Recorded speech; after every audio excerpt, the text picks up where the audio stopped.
Hello student, video में सभी का स्वागत है।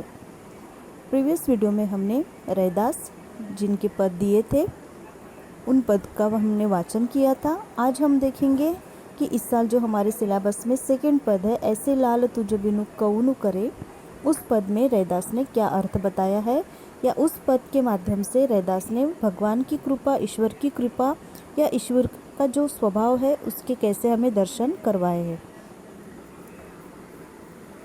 तो ये पद फिर से एक बार हम पढ़ते हैं कि ऐसी लाल तुझ बिनु कौनु करे, गरीब निवाजू गुसैया मेरा माथे छत्रु धरे, जाकी छोती जगत कऊ लागे ता पर तू ही डरे, नीचहु ऊंच करे मेरा गोबिंदु काहू ते न डरे, नामदेव कबीरु तिलोचनु सधना सेनु तरे, कही रविदासु सुनहु रे संतहु हरि जेऊ ते सभे सरे।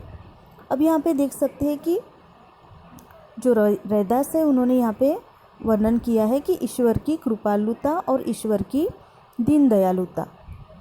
रैदास के अनुसार वो मानते हैं कि ईश्वर दीन दुखियों को उबारने में समर्थ है। इसका मतलब जिन दुखी लोगों के जो दुख होते हैं वो ईश्वर सभी दुखी लोगों के दुख को दूर करता है।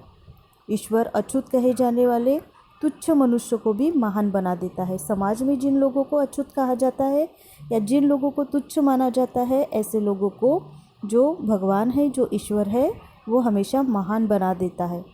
वह गरीब मनुष्य को राजाओं तक का भी सम्मान दे सकता है। वह निडर है और सब कार्य करने में समर्थ है। भगवान किसी से डरते नहीं है, लेकिन वो जो भी कार्य करते हैं वो मनुष्यों की भलाई के लिए ही करते हैं, ऐसा रैदास यहाँ पे हमें बताते हैं। तो आइए हम पहले इन पद का अर्थ जानते हैं। तो रैदास अपने प्रभु की कृपालुता को स्वीकार करते हुए ये कहते हैं कि हे प्रभु, तुम्हारे बिना ऐसा कौन कृपालु जो है जो भक्त के लिए इतना बड़ा कार्य कर सके। तुम गरीबों पर तथा दीन दुखियों पर कृपा करने वाले हो। तुम ही ऐसे कृपालु स्वामी हो जिसने मुझ जैसे अछूत और नीच के माथे पर राजाओं जैसा छत्र रख दिया। इसका मतलब रैदास भगवान से यही कहते हैं कि हे प्रभु, तुम ही एक ऐसे व्यक्ति हो या तुम ही संसार में एक ऐसे इंसान हो जिसने मुझ जैसे अछूत के माथे पर एक राजाओं जैसा छत्र रख दिया है। मैं अछूत होते हुए भी मुझे भगवान ने या तुमने राजा जैसा स्थान दिया है, अर्थात तुम्ही ने मुझे राजाओं जैसा सम्मान प्रदान किया है। मैं वह अभागा हूँ जिसको छूने मात्र से सारे संसार को दोष लगता है, तब भी हे स्वामी तुमने मुझ पर असीम कृपा की है। यहाँ पे रैदास खुद को अछूत समझ रहे हैं। वो बोलते हैं कि संसार ने मुझे छूने तक को दोष माना है, यानी संसार मुझे छूने तक के लिए घबराता है, लेकिन हे प्रभु, तुम ही हो जिसने मुझे राजा के स्थान पर जाकर बिठाकर रख दिया है और मुझ पर इतनी सारी कृपा करने वाले सिर्फ तुम ही हो, यानी भगवान को यहाँ पे रैदास ने बताया है। आगे कहते हैं रैदास कि हे गोविंद, तुमने मुझ जैसे नीच प्राणी को इतना उच्च सम्मान प्रदान किया है, तो सचमुच तुम्हें किसी का भी भय नहीं है। तुम्हारी जो कृपा से, यहाँ पे जो रैदास है उन्होंने खुद को तो अछूत माना ही है, साथ साथ में हम यहाँ पे देख सकते हैं कि यहाँ पे 2-3 नाम उन्होंने दिए हैं, 2-3 संतों के नाम यहाँ पर आए हैं, जिसमें है नामदेव, जिसमें है कबीर, त्रिलोचन, सधना और सेन। तो यहाँ पे ये जो सारे लोग हैं ये अछूत जाति के लोग थे जिन्हें संसार में कोई स्थान नहीं था, लेकिन इनकी भक्ति की वजह से भगवान की कृपा इन पर हो गई और आज दुनिया में सभी संतों का नाम बड़े सम्मानपूर्वक लिया जाता है। तो यहाँ पे रैदास यही पहला उदाहरण देते हैं संत नामदेव। तो यहाँ पे रैदास कहते हैं कि नामदेव जैसे एक तुच्छ व्यक्ति को, नामदेव जैसे एक तुच्छ भक्तों को तुमने उच्च स्थान दिया। आपको पता ही होगा संत नामदेव जो महाराष्ट्र में यानी एक प्रसिद्ध संत के रूप में जाने जाते हैं और इन्होंने मराठी और हिंदी दोनों भाषाओं में अच्छे अच्छे पदों की रचनाएं की है। दूसरा उदाहरण यहाँ पे देते हैं रैदास कबीर का। कबीर जैसे जुलाहे को आपने उच्च स्थान दिया है। आज हम कबीर को बड़े सम्मानपूर्वक मानते हैं, क्योंकि कबीर के जो दोहे हैं उन दोहों के द्वारा भी हमें बहुत कुछ सीखने को मिलता है। तो यहाँ पे रैदास ने दूसरा उदाहरण जो दिया है वो संत कबीर का दिया है। पहला तो उदाहरण दिया संत नामदेव का, दूसरा दिया है संत कबीर का। तो संत कबीर भी अछूत जुलाहे जैसे काम करने वाले थे, लेकिन यहाँ पे भक्ति की वजह से, ईश्वर की भक्ति की वजह से आज उनको संसार में बड़े सम्मानपूर्वक देखा जाता है।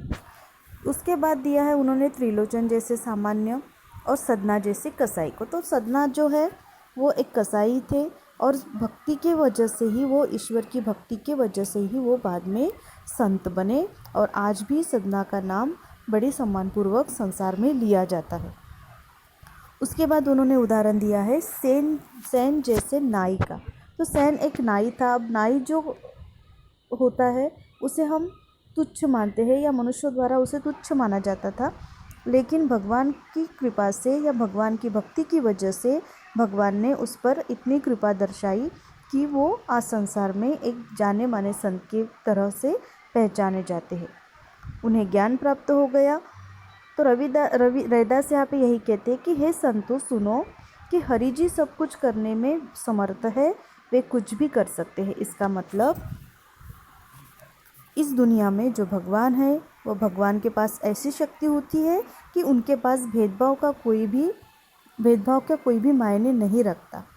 संसार में मनुष्य जितने लोगों से भेदभाव करते हैं, अपने से तुच्छ समझते हैं, खुद को सर्वस्व मानते हैं या खुद को बड़ा श्रेष्ठ मानते हैं, लेकिन भगवान के द्वार पर ऐसा कुछ भी नहीं होता। ईश्वर के द्वार पर ऐसा कुछ भी नहीं होता। सारे व्यक्ति, सारे मनुष्य भगवान को एक जैसे रहते हैं। उसमें इतनी ताकत होती है कि छोटा से छोटा मनुष्य उच्च स्थान पर पहुंच सके। तो यहाँ पे रैदास ने यही बताया है कि भगवान की भक्ति की वजह से ये सारा हुआ है। अगर भगवान की भक्ति अगर नहीं करेंगे तो हम पे भगवान की कृपा नहीं होगी। जो रिश्ते हैं, जो नाते हैं, ये सिर्फ दिखावे के रहते हैं दुनिया में, लेकिन भगवान से जुड़ा हुआ नाता कोई दिखावा नहीं रखता, और कोई भी वहाँ पे दोष उत्पन्न करने वाला नहीं रहता है।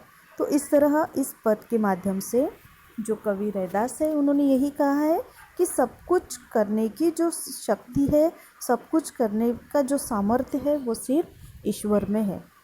मुझ जैसे नीच जाति वाले व्यक्ति को ईश्वर ने राजा का स्थान दिया है, वैसे ही नामदेव, कबीर, त्रिलोचन, सदना और सैन जैसे तुच्छ लोगों को, नीची जात वाले लोगों को भगवान ने एक उच्च स्थान पर जाकर रख दिया है, जिसमें संसार अभी भी इन सब का नाम बड़े आदरपूर्वक, सम्मानपूर्वक लेते हैं।